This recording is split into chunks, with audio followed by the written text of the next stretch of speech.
नमस्कार, आप देख रहे हैं इलेक्शन कैफे। मैं अश्विनी कुमार सिंह। आज के मेहमान विचित सर, शादाब जी, मयंक जी, अखिलेश सर और निंदु जी, आप सभी का स्वागत है। करीब 3 हफ्तों बाद अखिलेश जी वापस आए। बीच में की तबीयत खराब हो गई थी, तो अखिलेश सर बहुत बहुत शुभकामनाएं और आप स्वस्थ होकर उम्मीद करते हैं आप आए। बिल्कुल, बहुत बहुत धन्यवाद आपका।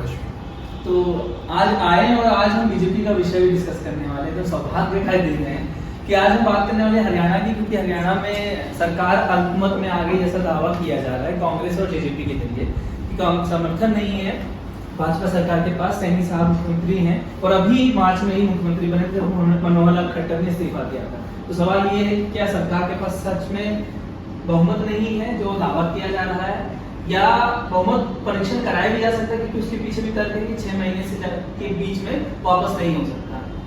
तीसरा, क्या कांग्रेस चाहती भी है कि बहुमत परीक्षण में सरकार गिरे, क्योंकि उसके लिए फिर फायदा होगा चुनाव लड़ने, या प्रेसिडेंशियल रूल लगे रहे और चुनाव लड़ जाए और जीत जाए तो ज्यादा फायदा होगा। और इन सब में जो जेजेपी 4.5 साल एक सरकार के साथ समर्थन में रही बीजेपी के साथ, अचानक से वो कांग्रेस समर्थन कर रही है, बोल रही सरकार गिरवाने में हम आपका समर्थन करेंगे। तो पूरी राजनीति क्या है? पहला सवाल आपसे शुरू करते हैं सर। इंटरव्यू में सारे सवाल एक ही बार में पूछ लेते दरअसल ये बताया गया ऊपर से कि सवाल बता दो, ताकि दर्शकों को ये पता रहे कि कितने सवालों पर हमारे जो पैनलिस्ट हैं सब विशेषज्ञ के लोग जवाब देंगे। इसलिए पूरा वीडियो देखा करिए, छोड़ के 30 सेकंड वाला आधा छोड़ देंगे। तो सर को सारे सवाल के जवाब एक बार में देने नहीं चलिए। देखिए, इसमें 2-3 बातें हैं। पहली बात तो ये है कि आप जानते हैं कि हरियाणा में चुनाव ही होने हैं विधानसभा के। अक्टूबर में महाराष्ट्र के साथ साथ उसके विधानसभा चुनाव होते हैं, तो इसलिए विधानसभा चुनाव में तब ज़्यादा समय बचा नहीं है। तो ये तो पहली बात। दूसरी बात ये कि जो नायब सिंह सैनी सरकार बनी थी, बनने के तुरंत बाद उन्होंने खुद ही अपना विश्वास मत मार्च में विधानसभा में हासिल कर लिया था और उन्होंने अपना बहुमत साबित कर दिया था। इसीलिए ये दलील दी जा रही है कुछ लोगों के द्वारा कि चूंकि मार्च में ही बहुमत साबित किया, इसलिए 6 महीने के भीतर उनको दोबारा बहुमत साबित करने की आवश्यकता नहीं है, ये दलील दी जा रही है। तीसरी बात आपने कही कि सरकार के पास बहुमत है या नहीं है, तो ये तो जाहिर सी बात है कि विधानसभा में ही पता लगेगा कि बहुमत है या नहीं है। और चौथी बात जो आपने कही कि जेजेपी अचानक से क्यों कांग्रेस के साथ दिखाई दे रही है, तो इसके पीछे बड़ी बात ये है कि जेजेपी खुद जो है वो एकजुट नहीं है। 10 विधायक हैं, लेकिन कई विधायक आप जानते हैं कि जब नायब सिंह सैनी मुख्यमंत्री बने थे तब भी बीजेपी के साथ दिखाई दिए थे 3 से 4 विधायक, और एक बार फिर से आज भी उनकी मुलाकात पूर्व सीएम मनोहर लाल खट्टर से होगी। तो इसलिए जेजेपी के भीतर एक राय तो है। तो अब इसमें सिलसिलेवार से मैं आपको जवाब दूँ। पहली बात तो ये कर दिया है कि मार्च में विश्वास मत हासिल किया, इसलिए 6 महीने के भीतर दोबारा ना तो अविश्वास प्रस्ताव लाया सकता है, ना ही विश्वास में दोबारा लेने की जरूरत है। तो ये सही नहीं है, ये तर्क सही नहीं है, क्योंकि अविश्वास प्रस्ताव जो है वो एक ही सत्र में 2 बार नहीं ला सकता। लेकिन ये कहीं लिखा है कि आप 6 महीने के भीतर दोबारा नहीं ला सकते। अमूमन होता ये कि 2 जो सेशंस होते हैं उनके बीच में 6 महीने ज्यादा का गैप नहीं होना चाहिए, इसलिए दर्ज किया जाता है। लेकिन राज्यपाल के ऊपर निर्भर करता है। राज्यपाल को अगर लगता है कि ये सरकार बहुमत खो चुकी है, तो जाहिर सी बात है कि कोई भी सरकार जिसको बहुमत नहीं है वो सरकार नहीं रह सकती। तो ऐसे में राज्यपाल ये कह सकते हैं कि आप विशेष सत्र बुलाइए और अपना बहुमत साबित कीजिए। अब इस मामले में क्या होगा ये देखने की बात होगी, लेकिन जो कुछ भी होगा मुझे लगता है लोकसभा चुनाव के बाद होगा, क्योंकि इससे मेरे बीचों बीच में कुछ होने जा रहा है। और ये सारी जो कवायद है ये हरियाणा की जनता को ये दिखाने की है कि ये हुड्डा जी का राजनीतिक मूव है। ये दिखाने के लिए कि देखिए बीजेपी के भीतर सब कुछ ठीक नहीं है, सरकार के भीतर सब कुछ ठीक नहीं है, इन्हें अपना सीएम बदलना पड़ा, और जो सीएम बदला है तो उस सीएम को भी विधायकों का विश्वास हासिल नहीं है। तो ये कोशिश ये है। तो इसीलिए इसमें ज्यादा मुझे लगता नहीं कि अभी कांग्रेस कुछ करेगी, लेकिन हाँ दबाव जरूर बनाया जाएगा राज्यपाल के ऊपर कि वो निर्देश दें मुख्यमंत्री को कि वो अपना बहुमत साबित करें। विजित सर, आज की परिस्थिति में क्या आपको लगता है बीजेपी की सरकार बहुमत परीक्षण नहीं पेश कर पाएगी? आज की पूरी परिदेश को देखते हुए पिछले 2014 के बाद से बात अखिलेश जी ने बता ही दिया कि अभी बहुमत साबित किया था, लेकिन ये भी सही है कि बहुमत साबित करने के बाद ही 3 विधायकों ने सवाल उठाया। एक चीज तो ये है। दूसरी बात की देखिए, हरियाणा आया राम गया राम का राज्य है, वहीं से शुरू हुआ था गया लाल के जरिए। वो कैसे लाल से राम हो गया ये अपने आप में पहली है। वैसे ही ये भी एक पहली है कि 5 साल पहले भी बीजेपी की सरकार को, खट्टर की सरकार जो बनी थी, उनको बहुमत नहीं था, लेकिन बहुमत का जुगाड़ हो गया था। और एक सरकार चली। अब 5 महीना पहले अब जेजेपी इसमें ज्यादा उत्सुक दिख रही है। कांग्रेस खुलकर सामने से उतना उत्सुक नहीं दिख रही है जितना जेजेपी। तो जेजेपी के लिए जो अखिलेश जी ने बात बताया उसी में ध्वनि निकलती है कि उसको अपने अस्तित्व को बचाना है। कांग्रेस के सामने वहां अस्तित्व का संकट नहीं है, अस्तित्व का संकट जेजेपी के सामने है। तीसरी बात है कि मुझे नहीं मालूम कि कांग्रेस क्या मूव करेगी, सिर्फ दिखाने के लिए है कि हम ये सैनिक सरकार से ठीक से चल नहीं पा रही है, अपने विधायकों को नहीं संभाल पा रही है। लेकिन मुझे लगता है कि कांग्रेस के लिए सबसे अच्छा विकल्प तो यही है कि वो जनता के बीच जाएगी। 4-5 महीने का ही समय, वैसे भी 1 महीना तो बीत ही जाएगा चुनाव बीतने में लोकसभा का। जुलाई या सितंबर, उसके बाद लोकसभा चुनाव के नतीजे हरियाणा के लिए रास्ते तय करेंगे। वो बताएंगे कि हरियाणा का रास्ता किधर से होकर गुजरेगा। और वैसे भी इसमें एक बात जो आपने कही थी कि राष्ट्रपति शासन की जो बात होती है, तो वो तो बात हुई है कि आप अगर इस सरकार को बर्खास्त करके राष्ट्रीय शासन लगाएंगे तो सरकार तो फिर केंद्र के जरिए चलेगी, केंद्र में अभी बीजेपी की सरकार ही है। तो इसलिए ये सारी बातें अभी कहना और कह पाना मुझे तक सिर्फ राजनीतिक लाभ को इश्यू है। सर जहाँ तक हमको लगता है कि मुझे नहीं मालूम कि कांग्रेस की क्या राजनीति होगी, लेकिन ये लगता है कि कभी भी राष्ट्रपति शासन से बेहतर किसी भी विरोधी दल के लिए होता है कि जो सरकार चल रही है वो चले, ताकि वो उसके लिए एंटी इनकम्बेंसी का वातावरण बना। नहीं सर, और आप शादाब जी, पुनेंदु जी आप पहले बीच में बोल लीजिए, नहीं तो आपको 20 मिनट के बाद समझ नहीं आएगा। तो शादाब जी से पहले आपने कुछ दिनों पहले ही इंटरव्यू किया था हुड्डा साहब। उन दिनों तब तक ये माहौल नहीं था, लेकिन अब माहौल बदल चुका है पूरा। तो अभी प्रदेश में आपको क्या लग रहा है, कांग्रेस सच में चाहती है सरकार बनाना, या कांग्रेस ये दिखाना चाहती है, मैसेजिंग देना चाहती है कि सरकार बहुत वीक है, सरकार के पास बहुमत नहीं है और हमारी सरकार जो कांग्रेस सरकार वो मजबूरी दे पाएगी? देखिए, आज भी मेरे भूपेंद्र सिंह हुड्डा से बात हुई तो उन्होंने ये कहा कि देखिए ये सरकार जो है नैतिक आधार पे वो सरकार को घेरने की बात उन्होंने कही। उन्होंने कहा कि ये नैतिक आधार पर इस सरकार को शासन करने का अधिकार नहीं है, क्योंकि ये सरकार जो है मेजोरिटी खो चुकी है। देखिए, इस बात को समझना होगा कि जो 90 सदस्यीय विधानसभा है उसमें दो मेंबर्स कम है। अभी जैसे मनोहर लाल चुनाव लड़ रहे हैं तो 88 हुआ, तो उसमें क्या है कि मेजोरिटी के लिए 45 एमएलए चाहिए। 30 कांग्रेस के जीते हैं, 10 जेजेपी के हैं, 4 इंडिपेंडेंट हैं और 1 इनोलो के हैं।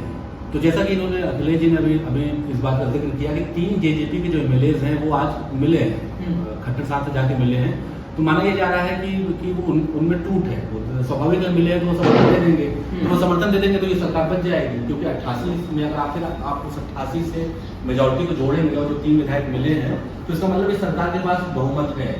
अगर आप विधानसभा में जाएंगे तो शायद हुड्डा साहब इसको प्रूव नहीं कर पाएंगे, इसीलिए वो नैतिकता बीच में सॉरी टोकना नहीं आप एक चीज नहीं, इससे आप जो बोल रहे थे उसी से एक चीज निकल रही थी कि क्या अब दल बदल कानून लागू नहीं होता क्या कि 10 हैं तो 3 चले गए तो 3 भी बच गए। कायदे से तो 10 हैं तो 7 होना चाहिए। ये सब निकल रहा है कि आखिरी टिप्पणी ले लीजिए, क्योंकि मेरी टिप्पणी इस पे यही है।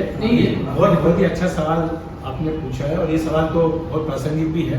कांग्रेस ने अपने मैनिफेस्टो में इसका जिक्र किया है। हिमाचल प्रदेश में क्या हुआ एग्जैक्टली, सरकार इसीलिए बची क्योंकि जो विधानसभा के अध्यक्ष थे उन्होंने उन बागी जो कांग्रेस के विधायक थे उनको डिस्क्वालीफाई कर दिया।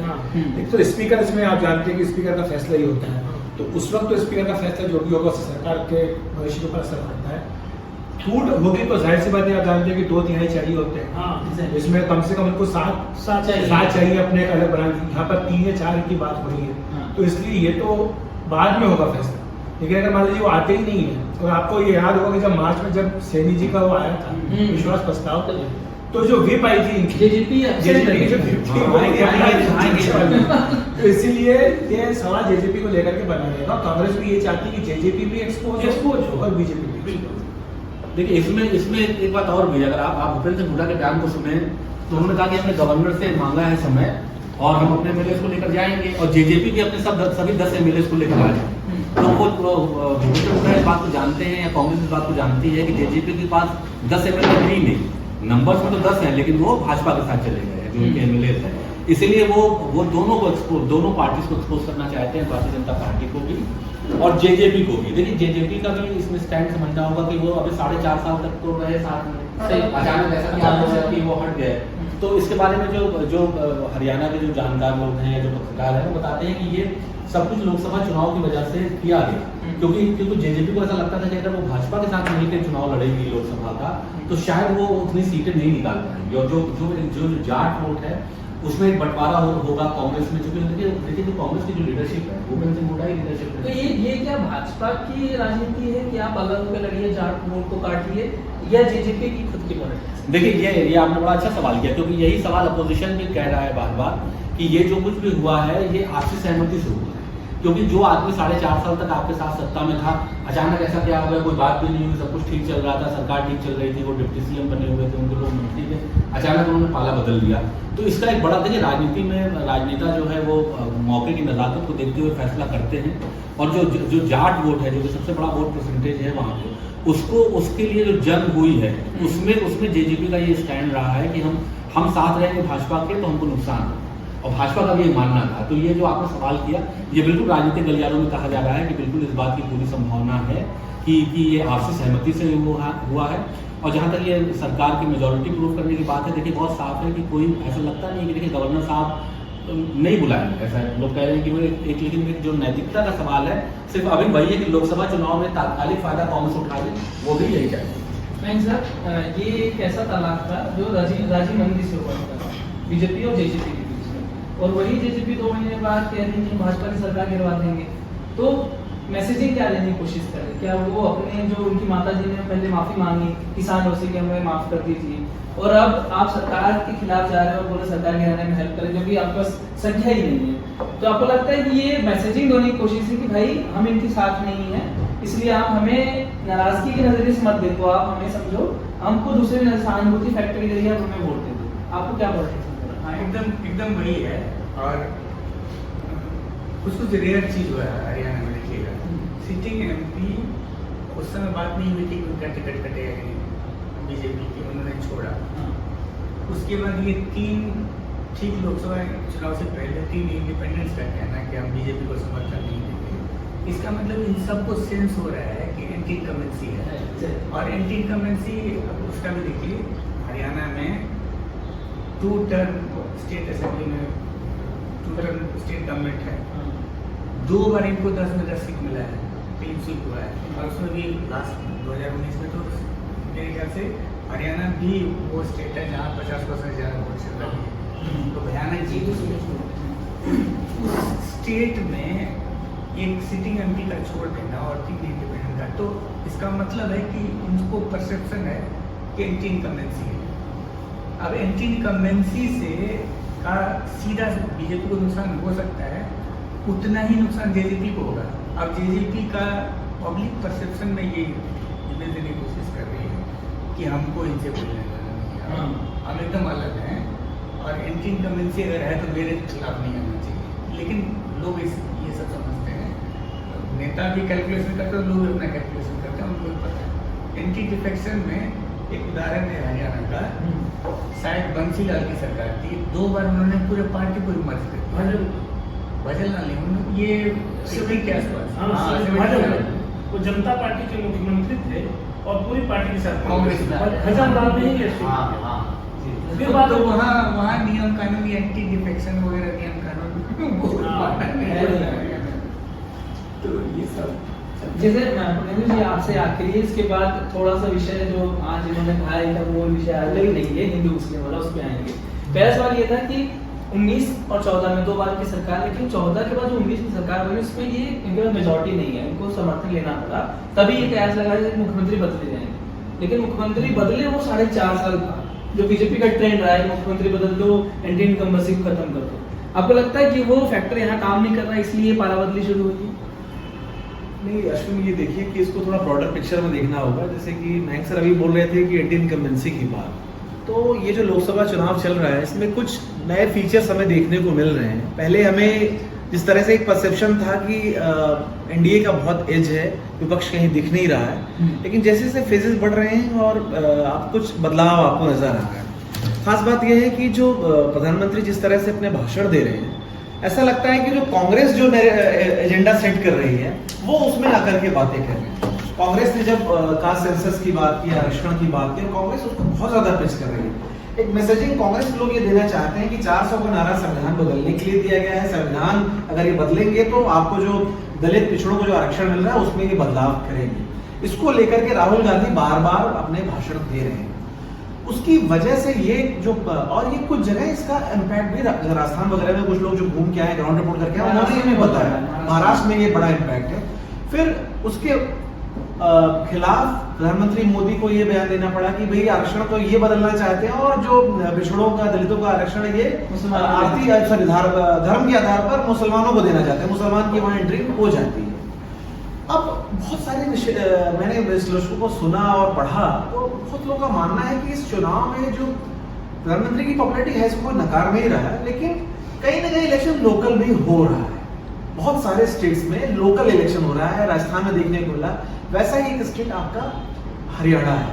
हरियाणा में भी तमाम सीटों पर लोकल इलेक्शन हो रहा है, जिसका असर लोकल लेवल पे वहां के एमएलएस को और वहां के सांसदों को देखने को मिला। जैसे सर ने बताया, एक सांसद राव बीरेन सिंह और उनके बेटे की बीरेन सिंह की वापसी हुई। फिर अभी जो 3 एमएलए जो बीजेपी के साथ थे वो वहां चले गए।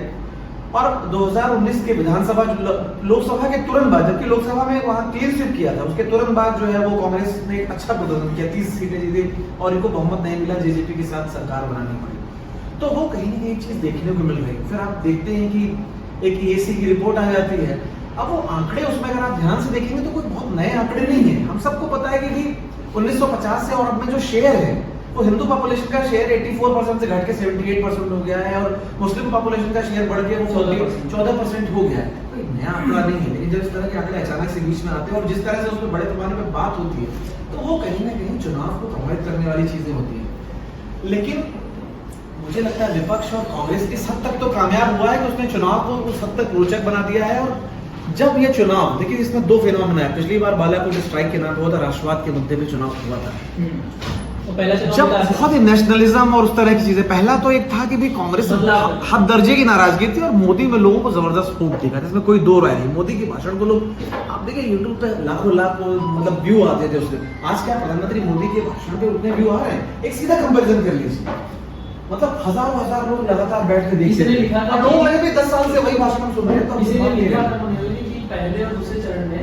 प्रधानमंत्री ने 400 पार का जो नारा दिया था 113 बार दिया था, लेकिन वो तीसरे फेज आते थे तो 30 पे सिमट गया। तो वो 400 नारा आप देखिए वो बदलाव आपको होता हुआ कहीं कहीं नजर आ रहा है।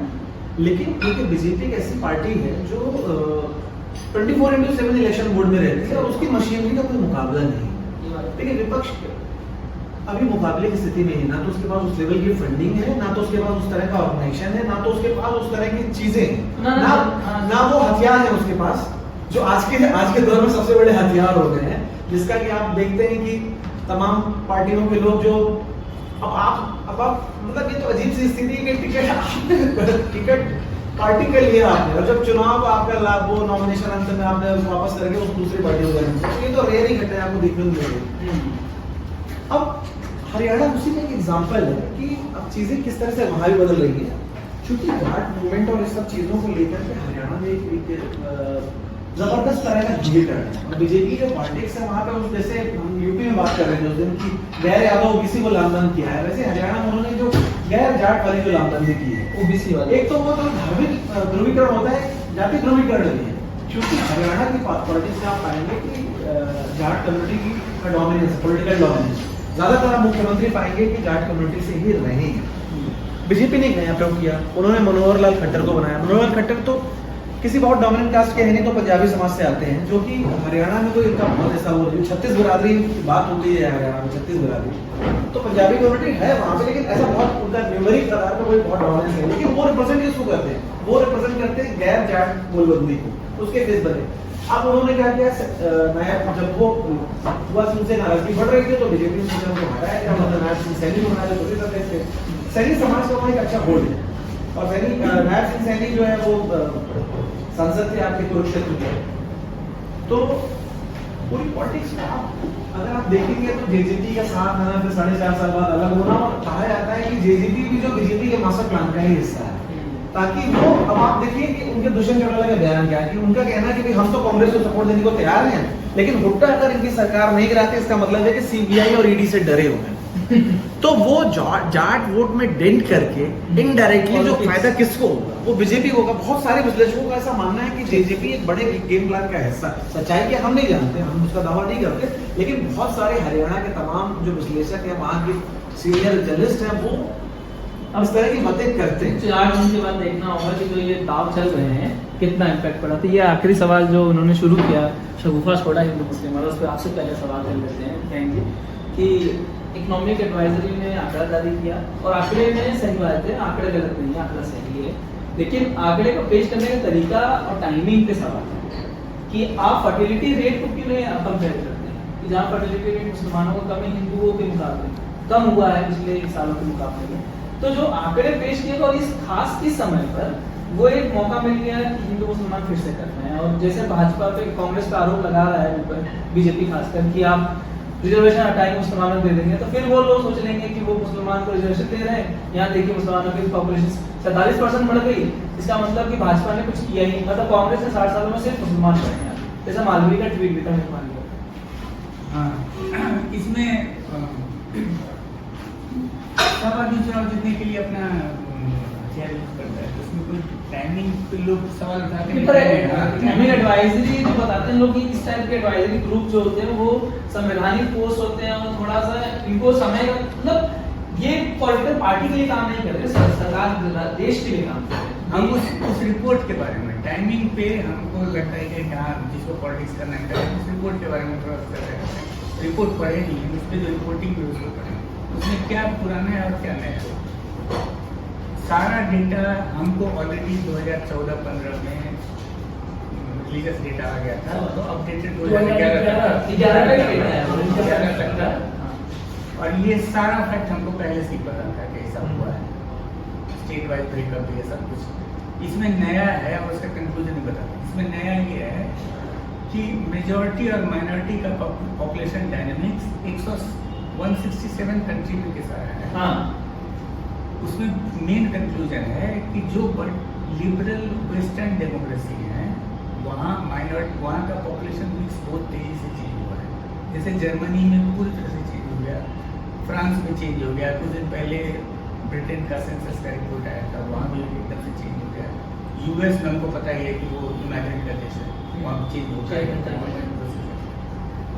तो एडवांस इकोनॉमीज में और उनको लिबरल डेमोक्रेसी भी कहा जाता है। तो उस रिपोर्ट का मेन कंक्लूजन है कि हमारा डेमोक्रेसी भी बहुत लिबरल रहा है। इसीलिए देखिए ना, सिर्फ मुसलमान का ही नहीं, क्रिश्चियन का पॉपुलेशन बढ़ा है, जैन का पॉपुलेशन बढ़ा है, बुद्धिस्ट का पॉपुलेशन बढ़ा है। किसका घटा है? पारसी का घटा है, हमको पता ही है कि पारसी एकदम से कम होते जा रहे हैं, और जैन का पॉपुलेशन से घटा है।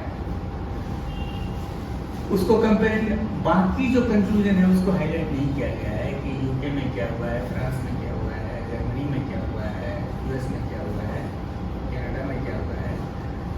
हमको कंपेयर किया गया है पाकिस्तान से, बांग्लादेश से, कि वहाँ के माइनॉरिटी श्रिंक कर रहे हैं जबकि हमारे यहाँ माइनॉरिटी बढ़ रहे हैं।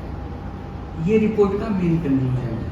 अब इस पर पॉलिटिक्स होना ही है, टाइमिंग है, इलेक्शन के समय है, पॉलिटिक्स, और पॉलिटिक्स होना भी चाहिए, सबको अपने अपना पक्ष रखने का है। लेकिन मेन कंक्लूजन जो है उसको, मतलब उसको आप पोलराइजिंग नहीं कह सकते कि वो पोलराइज करने के, मेन कंक्लूजन उसका सही है, मेरे हिसाब से एकदम से सही है। लिबरल डेमोक्रेसी में माइनॉरिटी और मेजॉरिटी सबको ग्रो करने का हक होता, और इंडिया में एग्जैक्टली वही है। ये मेन कंक्लूजन है उस रिपोर्ट का। लेकिन उसमें से ये पोर्ट्रे करना है कि सिर्फ हिंदू 7% मुसलमान। देखिए ना, सब नेता, कोई भी नेता देखिए, वो फैक्ट को सेलेक्टिवली पेश करते हैं ना, वो या तो कांग्रेस वाले हो, बीजेपी वाले हो, या सीपीएम वाले हो, सब अपने अपने हिसाब से सेलेक्ट करते हैं और उसी को प्रोपोगेट करते हैं। अब इस रिपोर्ट के सिलेक्टेड चीज को आप हाईलाइट करेंगे, ऑब्वियसली पॉलिटिक्स है वो, और वो इलेक्शन के टाइम में पॉलिटिक्स होना ही है। ये मेरा है।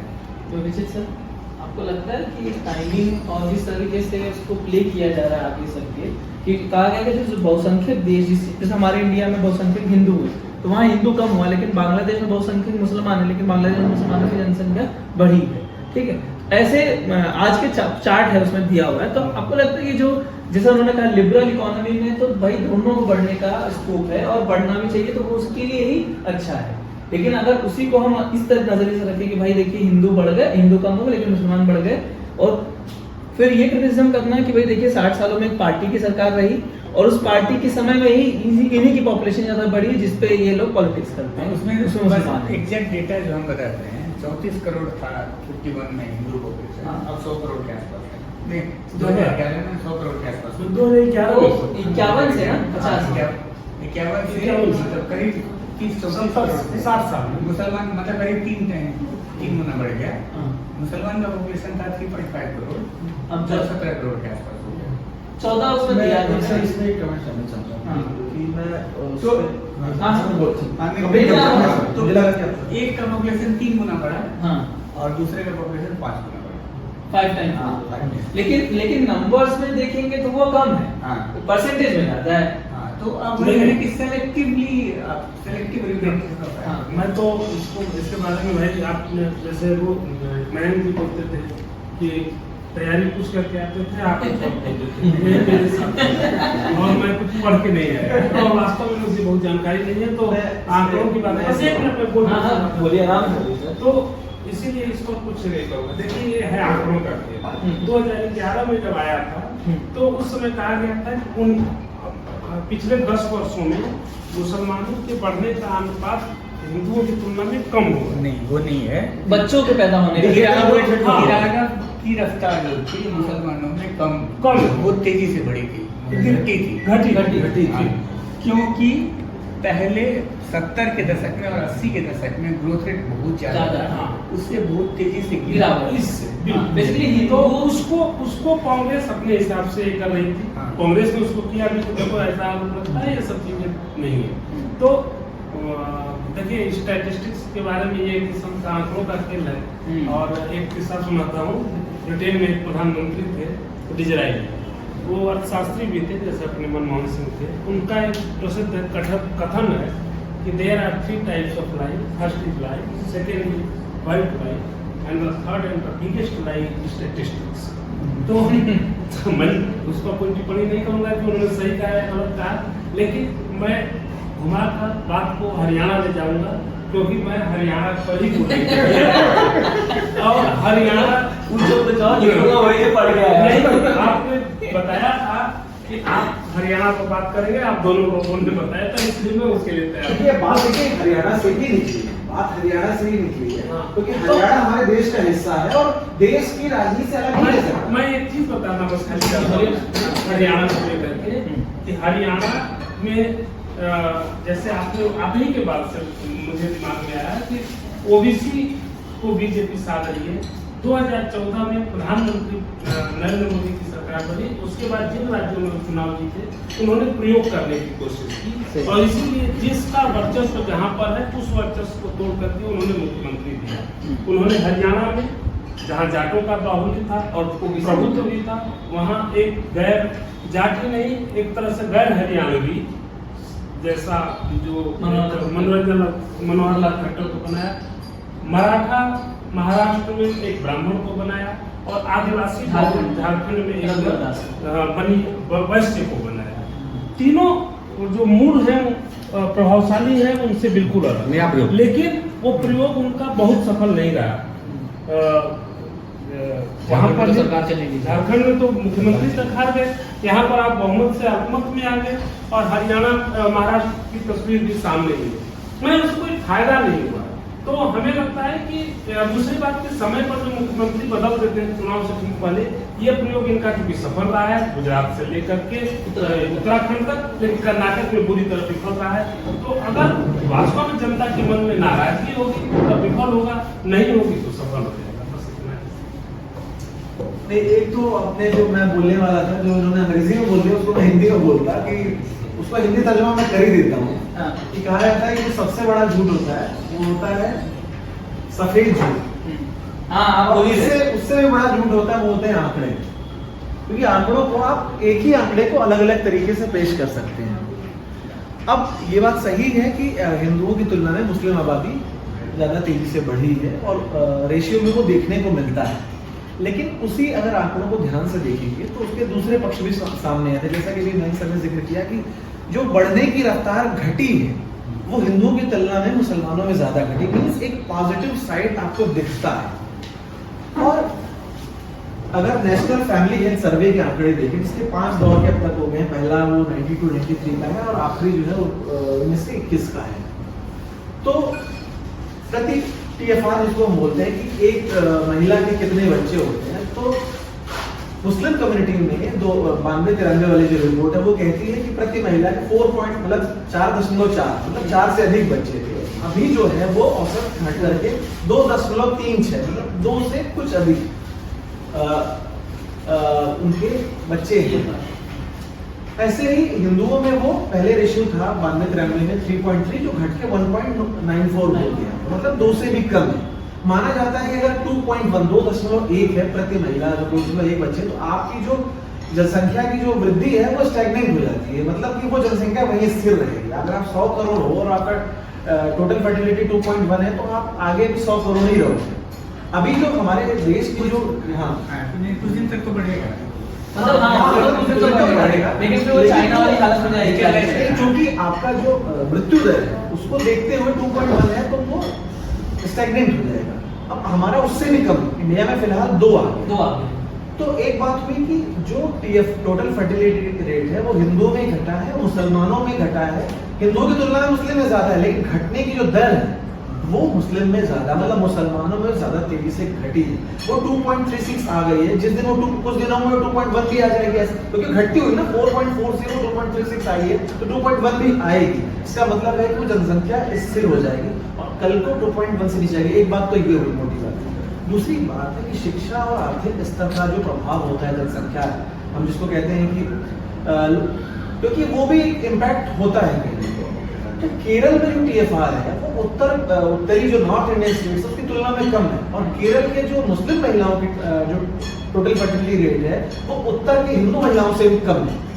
तो ये एग्जाम्पल आपके शिक्षा के स्तर, आपके आर्थिक स्तर, आपकी जागरूकता के स्तर से भी निर्धारित होता है। ये वैसे तमिलनाडु, केरल, ये सब भी वही हालत है। हाँ, सब जगह पॉपुलेशन का फर्टिलिटी रेट कम है। अब आप ये है कि अगर इस ब्रॉडर पिक्चर में ना बात करके अगर आप इस ढंग से उस चीज को, वो भी डेटा सच है, और ये जो दूसरा मैं बता रहा हूँ ये भी डेटा सच है।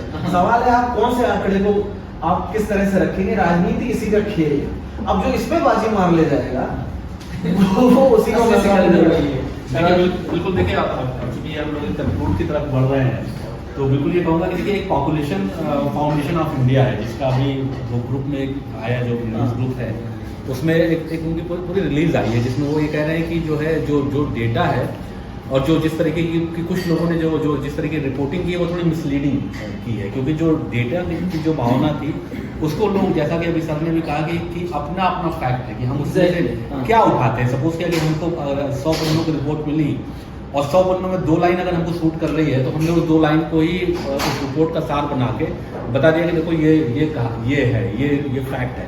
लेकिन अगर आप इन टोटलिटी में जाएंगे तो आपको उस पर अलग अलग निष्कर्ष निकालने पड़ेंगे। तो यहाँ वही है कि देखिए देश में चुनाव चल रहे हैं, हर पार्टी ये चाहती है कि वो चुनाव जीते, और चुनाव जीतने के लिए जो जिस तरह के टूल्स इस्तेमाल होते हैं वो टूल्स इस्तेमाल कर रही है।